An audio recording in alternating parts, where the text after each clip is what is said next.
Excuse me, Mr. DJ. Hey, check this out. We got a great show coming your way.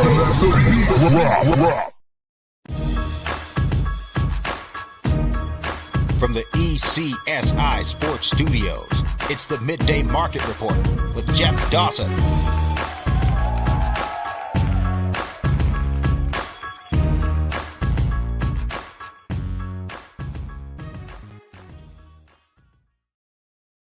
Good afternoon, sports fans from all around the globe.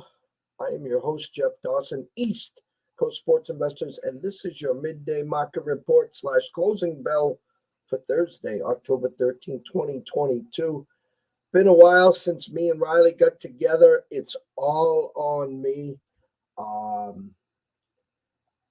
started out to be some allergies, then the chest, then all that garbage, went to urgent care a couple days ago. No COVID, thank God. Had a couple shows during the week, just kind of muscled through them, sounding like Darth Vader.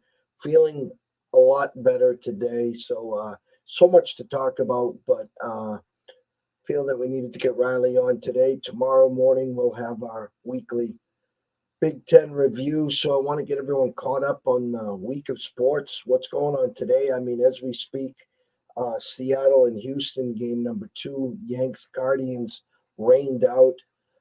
They'll try to play tomorrow. Same with the Phillies, as they host the Braves. Huge game for the Padres last night. Our only win, our ECSI VIPs, 1-2 yesterday.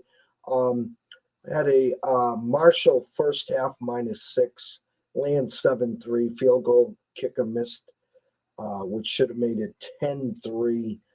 Our field goal kicking is just atrocious on the VIPs. I'm not exaggerating. I talked about it earlier this week with Ron from A Sports. I'm telling you, I'm not lying. Go back for 2 weeks now. We're probably 3 for 15, if that. And so that cost us there. Had a team total over on the Caps, and it started out perfect. Bruins took a 3-0 lead. Caps get the next 2, so we need that 3-3. It was over 3.5 plus 125. Lose there. Padres plus 165, and I was cursing. You got the lead 1-0, you give up a homer 1-1. You got the lead 2-1, you give up a homer 2-2. You got the lead 3-2, you give up a homer 3-3. I'm pulling my hair out. As you see, I don't have much left to pull out here. But they got a 5-3 lead, and they held on. Plus 165. Took some balls to go to the window with that one against Kershaw. So they go back home 1-1 with a chance to not have to go back to LA. I know that's huge feat. I know I'm getting the horse in front of the cart, but it is what it is. So anyways, let's bring him in.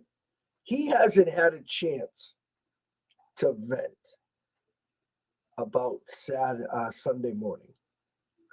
And I'm going to give him the stage just to get it off his chest.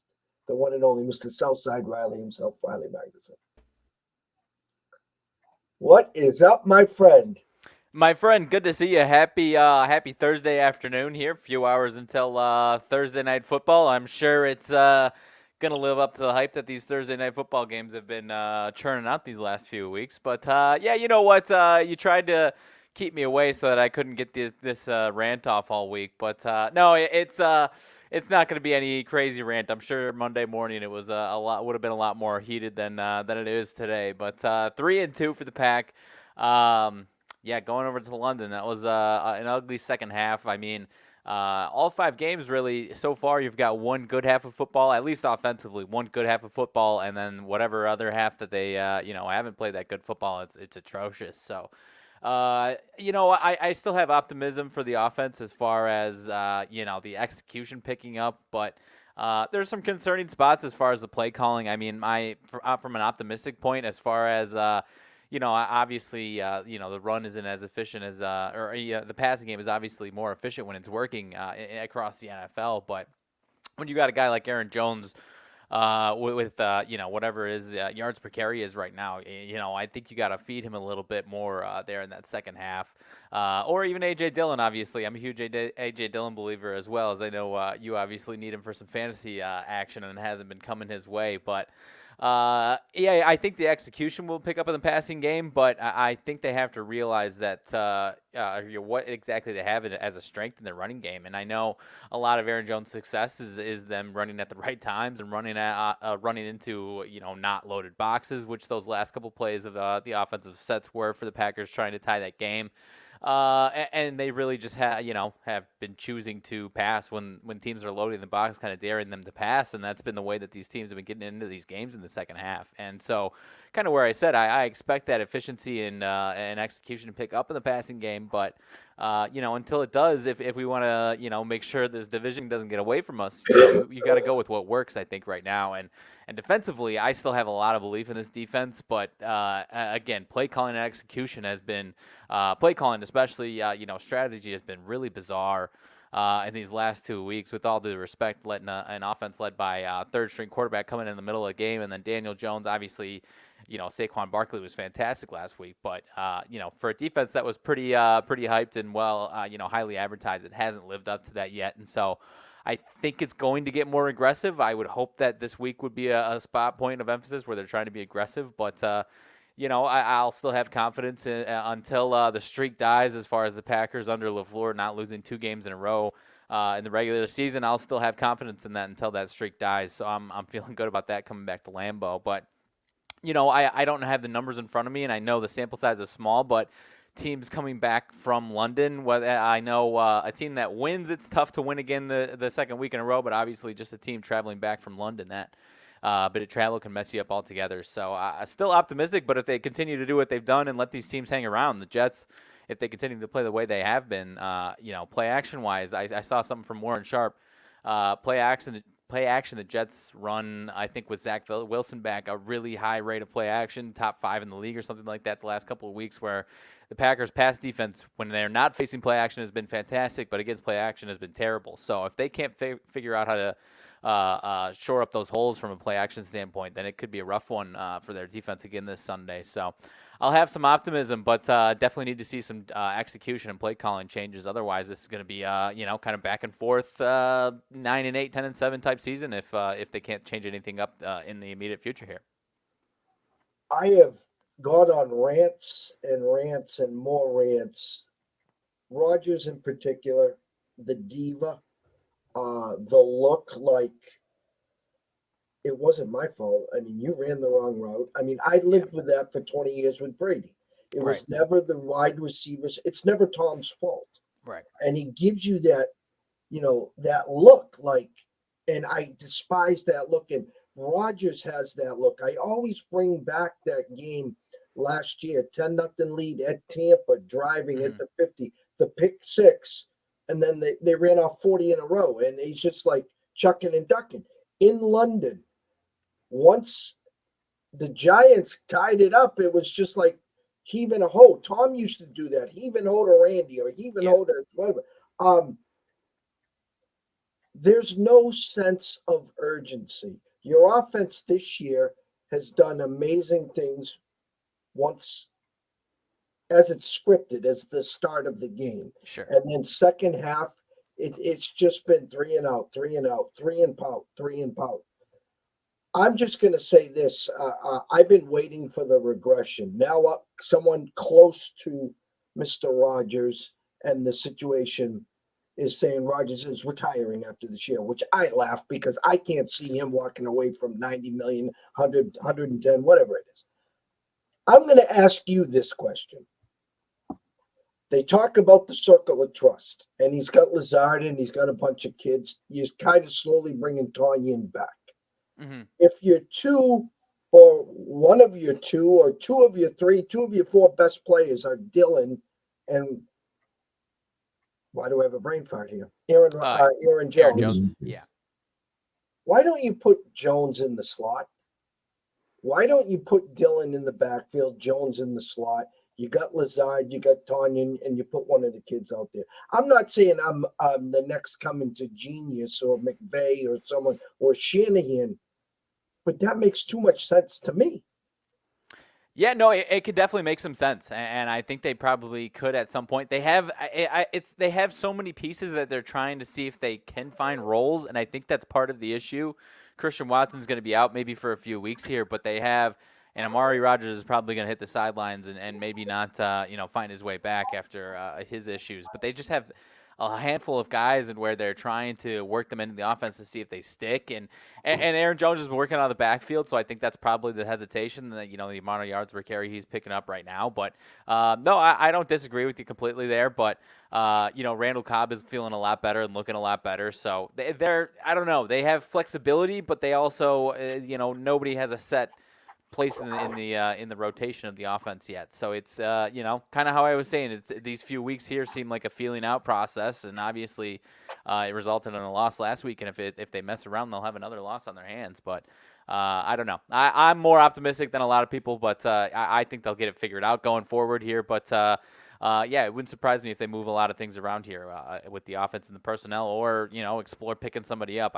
It would surprise me. It doesn't seem they're offering much. It's gonna if they bring in somebody, it's not gonna be giving up a lot. Obviously, whether that's Odell or Carolina's receivers, it's just the rumors don't seem to be them being aggressive as far as those pursuits. If it falls into their lap, then great, they'll do it. But if not, then I don't know that they will. But yeah, I think in one way or another, this Packers offense is going to look different in a few weeks. Whether that's the personnel that you're kind of talking about as far as switching things up in house or bringing somebody in, I think it'll look different here in a few weeks. Kyle Tucker with a bomb, 1-0 after 2, Seattle and Houston. Baseball, we haven't talked. An amazing game. We talked about momentum, and we talked about the Phillies brought that momentum, steal game 1 and a chance to steal game 2. Braves said not so fast, 3-0 there. Seattle, defeats the Jays. They come in big lead against Houston, and they bring in Robbie Ray to face the lefty. I guess it made sense. I don't know, but I don't think that ball has landed yet that Alvarez hit. ECSI VIPs, yes, I took a shot with Castillo today. I thought these kids would be resilient. Castillo's been lights out. Not that Valdez has not either. The price was right, I thought. Now they'll be chasing down 1-0 here. Yankees take care of business 4-1 against the Guardians. Game 2 rained out tonight. Thoughts so far on what you've seen in baseball and the Padres last night, as I did my little rant to start. That was our big plus 165. Good spot, I thought, for them to bounce back. They've been in that spot before against Kershaw, back and forth, back and forth, back and forth. Hader and company hold on there. Yeah, I don't have the strongest thoughts on these series. Had stronger thoughts on the series beforehand, but as far as that Seattle and Houston series, I'm looking at the live odds right now. Not a huge live baseball bettor by any means. You can still get plus 1.5 for the Mariners, or I shouldn't say you can still get it. They are listing plus 1.5 at minus 115, money line 235. Would that be an interesting spot? Obviously, you said you like Castillo. Do you think that those odds might indicate maybe it's a time to jump into Seattle right now as far as a live money line play for today's game? I like them. Now, obviously, I would have liked them a lot more to get the lead. Their back end, I don't want to say struggled. Listen, this is Houston. This is a team full of experience. They've been there before. The stage is not that big. Seattle finally got past. They got to the playoffs. They got by the Jays. Castillo's been their horse. So if you wanted to, would you say plus 1.5 is? Plus 1.5. They just switched it up a little bit right now. I don't know. It looks like maybe they got a guy on second. I don't have the TV on in front of me, but plus 1.5, minus 136 on and then the money line is 2-1, plus 200. I still think they're live as hell. I would take a shot at the plus 200. I think they're live as hell. Castillo's going to get you 6 or 7. Their bullpen's strong. And listen, the series odds were too big for any of them, unless you love the dogs. Then here was a comical one. You could have got the Braves plus 120 before last night, right, after they lost game 1. Now, here's the thought process is You had Wheeler last night. Now you're going back to Philly with Nola. So in my eyes, the Phillies were going to win one of these two games. So now I think the Braves are only like minus 160, 150, I, 140, something like that. So I think Philly is a live play tomorrow. We'll get into that tomorrow. But I like Seattle today. I listen. I'm not guaranteeing them a win, but the price was right. I thought with yeah. Castillo. No, I like that. I mean, obviously, if they lose down 2-0, you assume they're dead. Can't really climb out of that hole. And obviously, if they had gotten that win yesterday, they'd be in some serious business. Obviously, if they get this one today, what chances do you give them for the entire series? Because that's a heart crushing defeat. But obviously, if you bounce back and take it back to Seattle, I don't have the pitching matchups in front of me. But do you think they split, or is this they had to have win that first one if they wanted a real chance in this series? All right. So off the top of my head, they had Gilbert game one. They have Castillo game two. He came in for one pitch or actually one batter. Ray will go game three, and my assumption, I don't know what they do for game four. I assume they would try to go back to Gilbert, unless I'm missing someone in that rotation. Gilbert. I see Kirby listed for game 3, but I don't know if that's set in Okay. stone or not. All right. So they have to win today. Yeah, oh, yeah, If they don't win today, they're not getting back to Houston. I think if they win today, they got a realistic shot at worst of getting back to Houston. Yeah, because it looks like Kirby and McCullers, and what is that, Saturday for game 3. And then I guess I don't know what the math is off the top of my head, but you would imagine Verlander for, at least game 4 or 5. So, I don't know. They obviously, last night would have helped, but, they ain't dead yet if they can win today, obviously. But what about San Diego and the Dodgers? A huge win for San Diego last night. The series odds not too far off from that Phillies and Braves one. Any faith in San Diego for the entire series? The place is going to be rocking the next two games. Maybe they get one of these at least. I believe, and that's what I put on my timeline. A good friend of ours, Craig Medeiros, after I did the recap this morning, I said we believe. I don't think, even though the Dodgers have owned the Padres, they have. There's nothing you can say about it. But I think this team is resilient. I think it will at worst get back to LA. I don't think there's going to be a sweep in San Diego this weekend. I don't have the matchups in front of me. What is the series odds now? I think it's about minus 170, 175 for the Dodgers. Yeah. I don't think by any means that this series is over. I don't. Right. And the Dodgers will be favored every game. They will be. We got that part of it. I think they find a way to get one and get it back to LA, and anything can happen.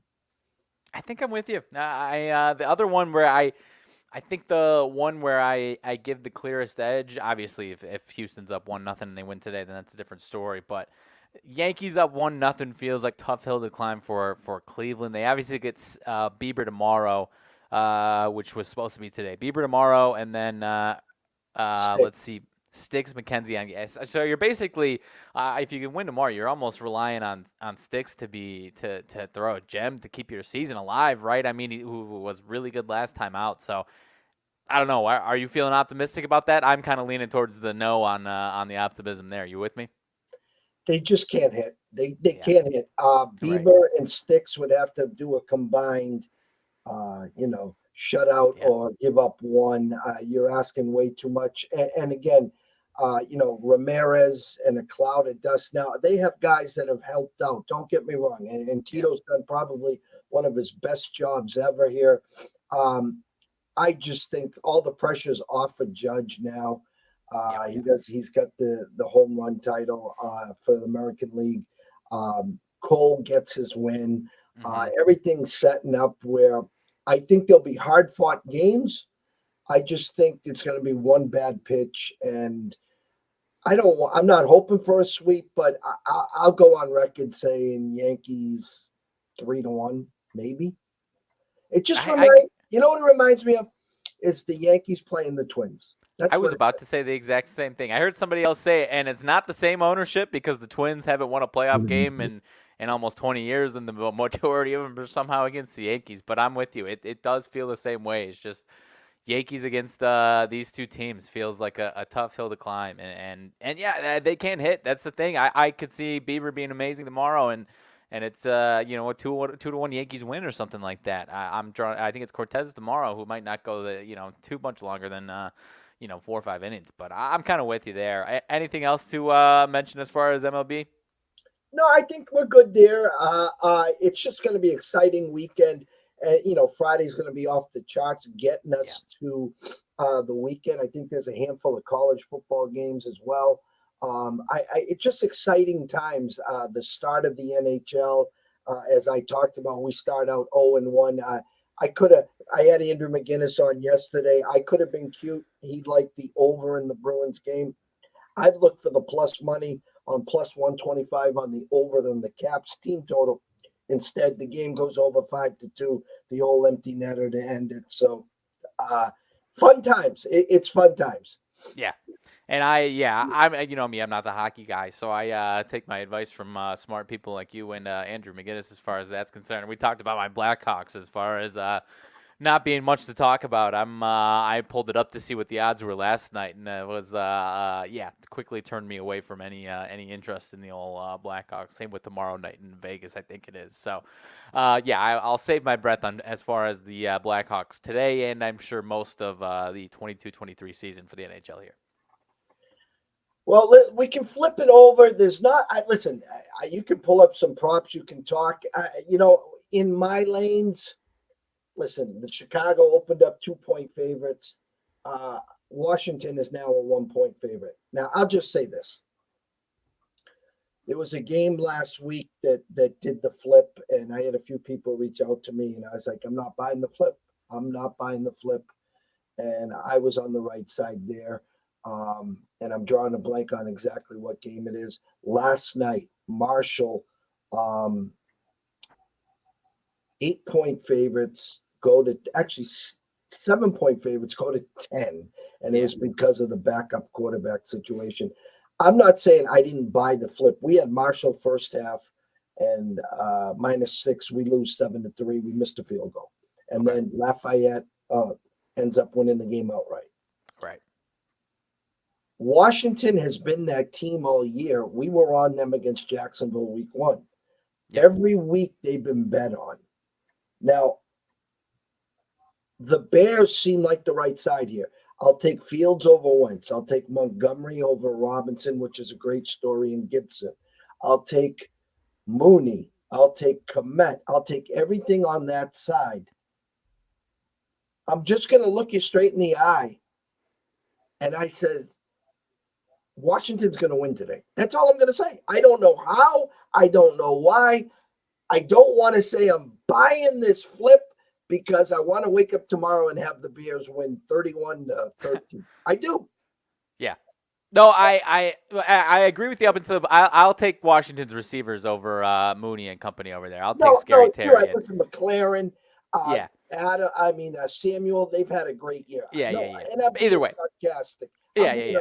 I love Scary Terry. I love McLaren. But Wentz is just Wentz. And listen,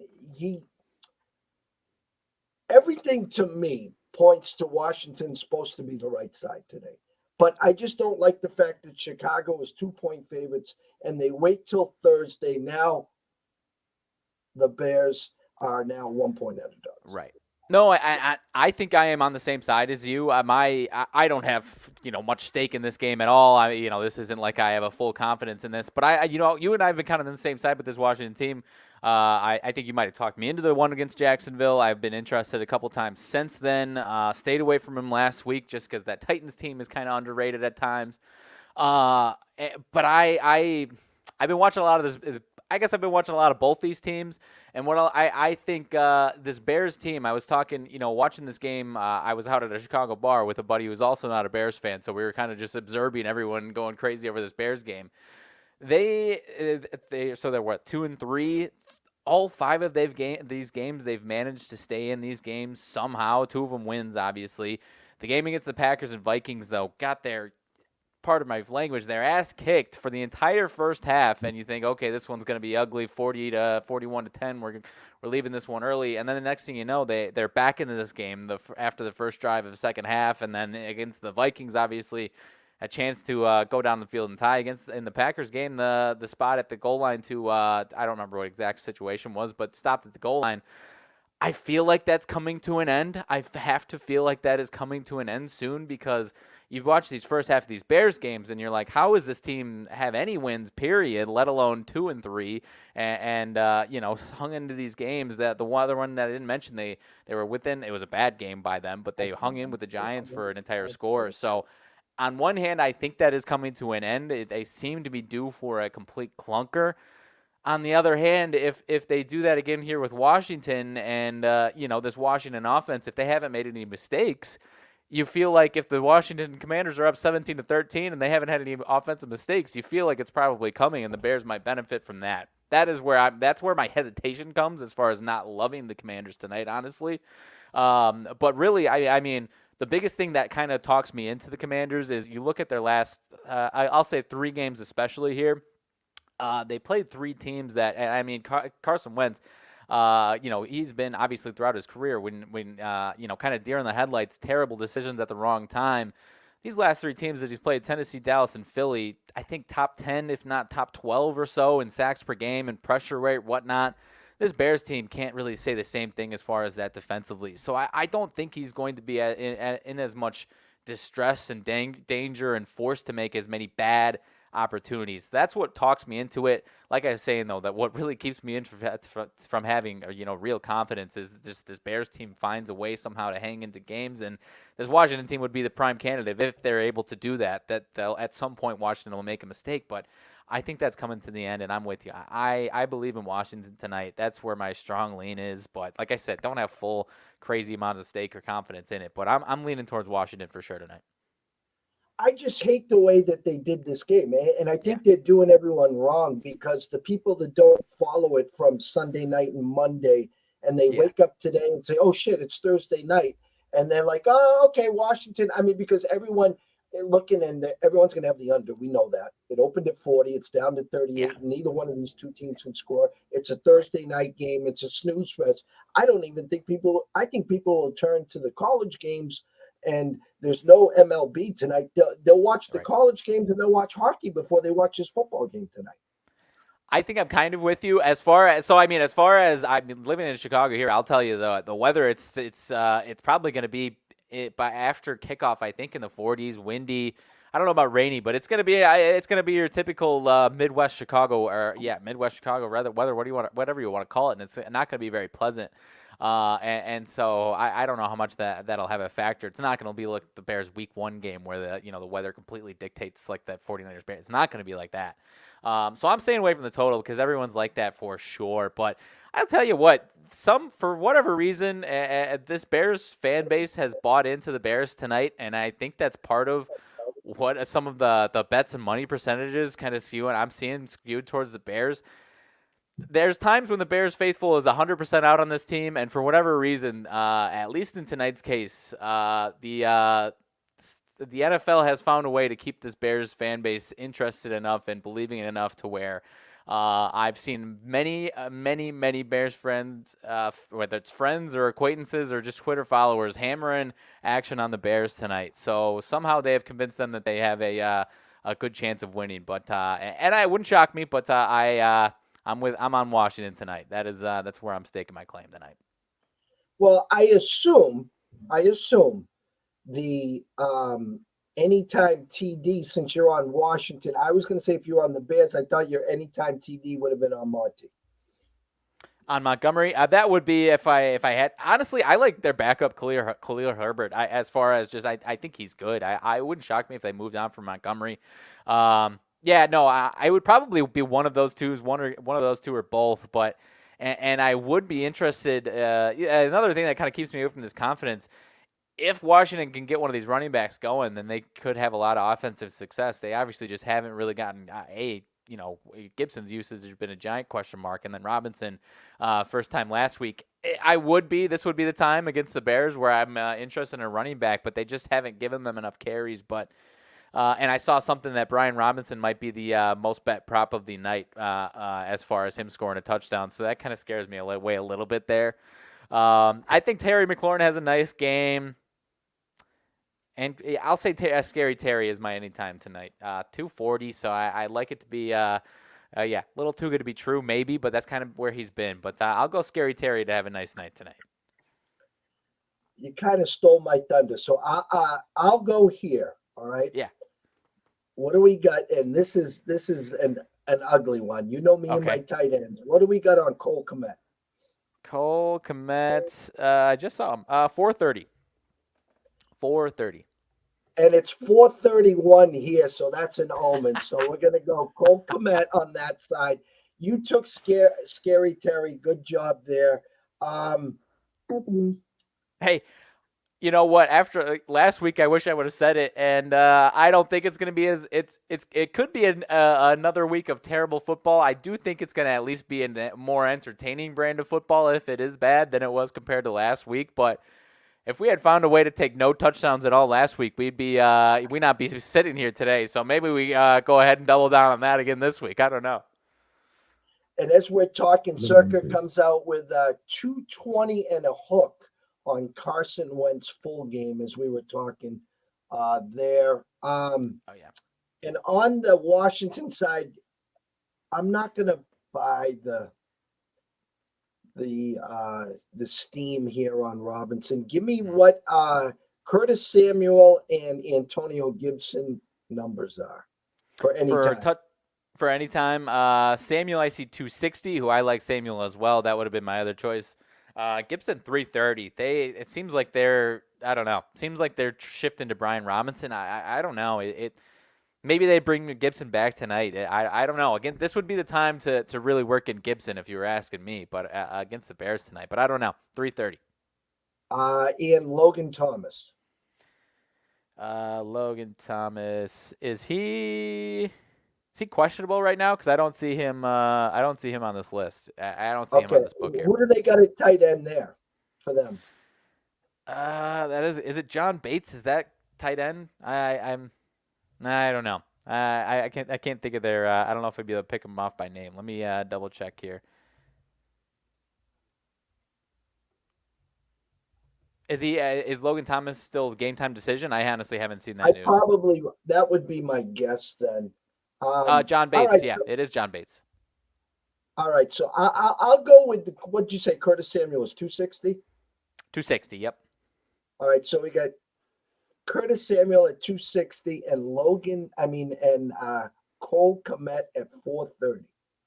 430. I'll go. I'm going Scary Terry, and then I'll say Herbert. I'll say Khalil Herbert. Excuse me. For 430 for the Bears over there. That's my. I think he's talented. That's the one guy. If I'm as a Packers fan, I am hoping that. And honestly, respect to Montgomery. I'm not saying Montgomery's bad by any means, but as a rival fan base, Herbert scares me a little more than Montgomery does over there.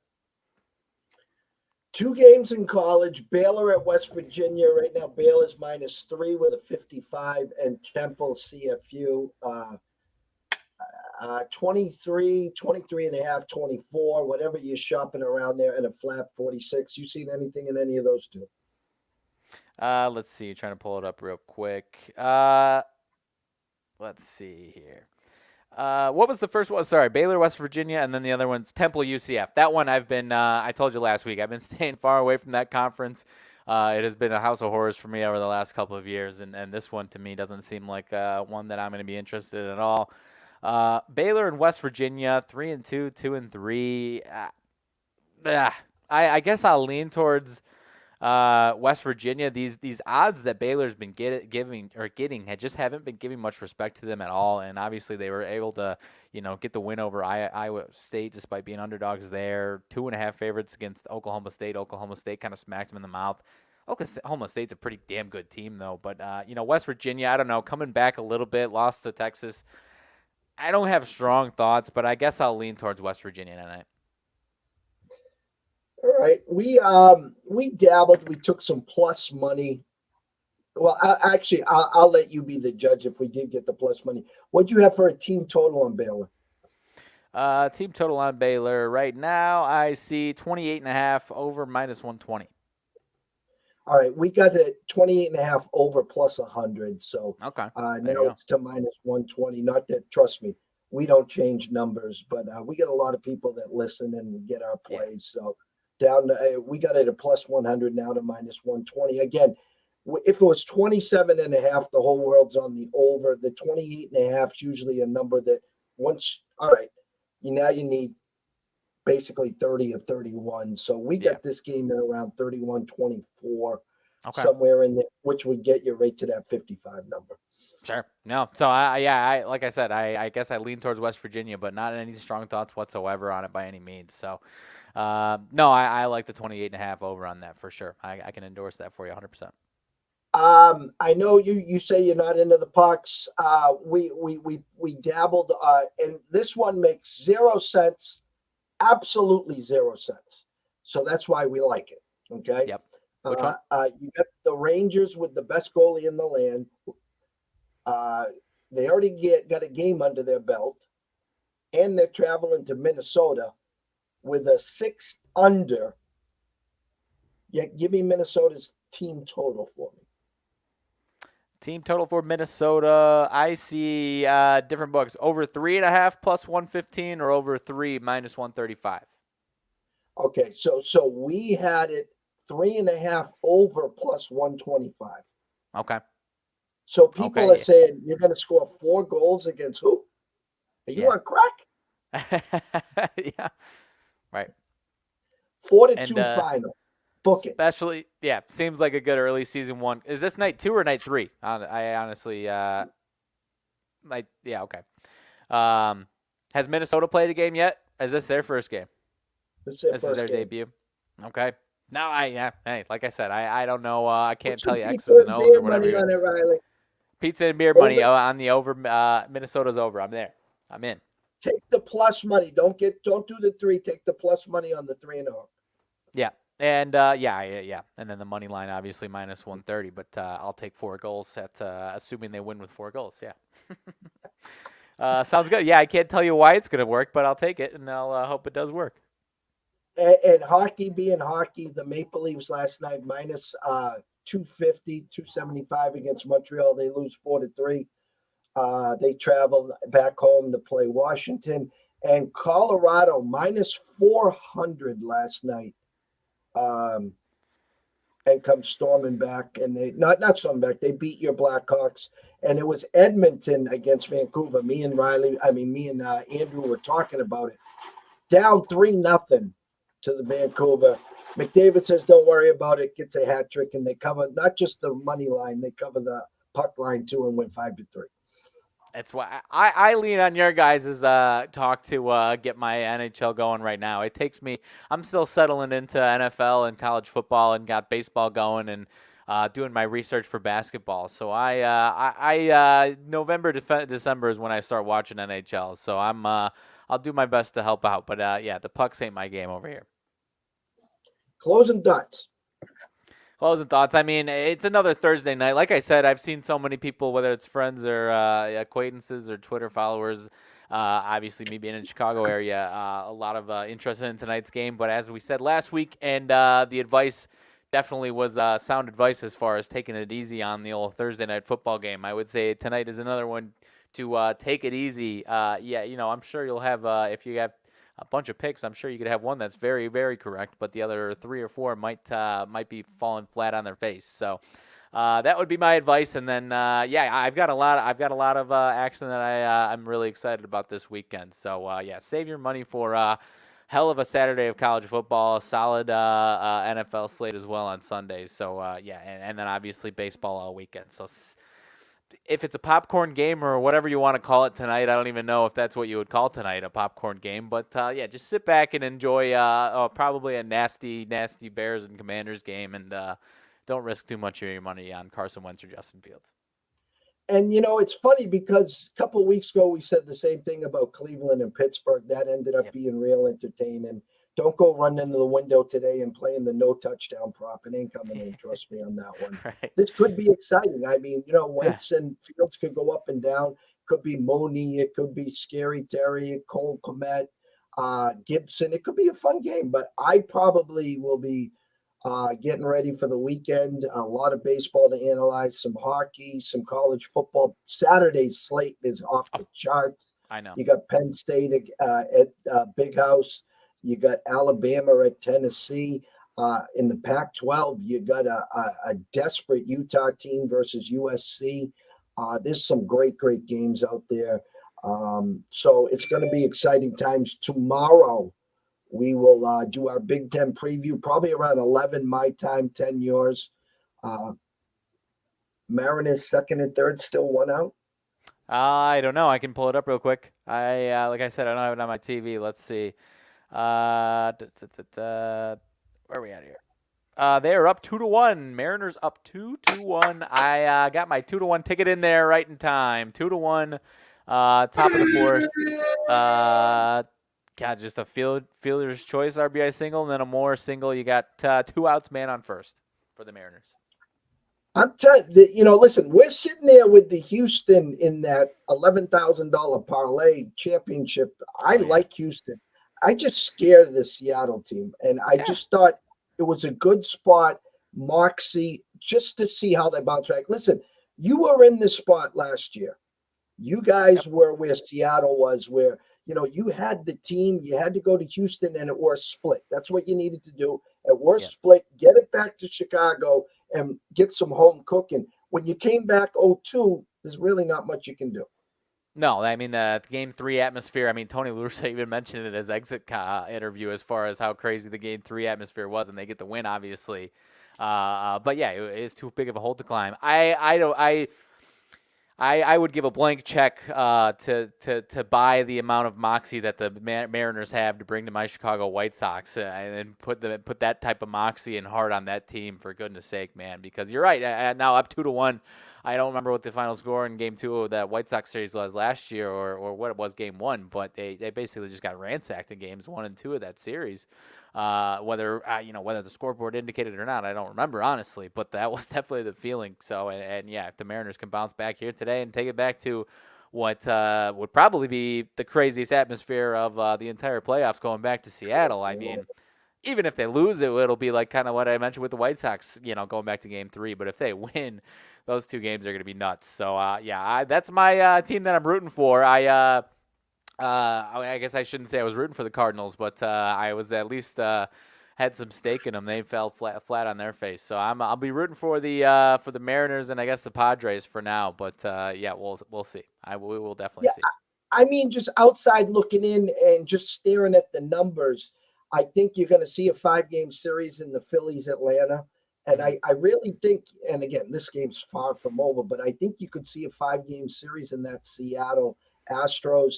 And listen, the Padres, hats off to them. They didn't roll over and die. They took they stole a game. It's 1-1. Now, do I think they're going to win the series?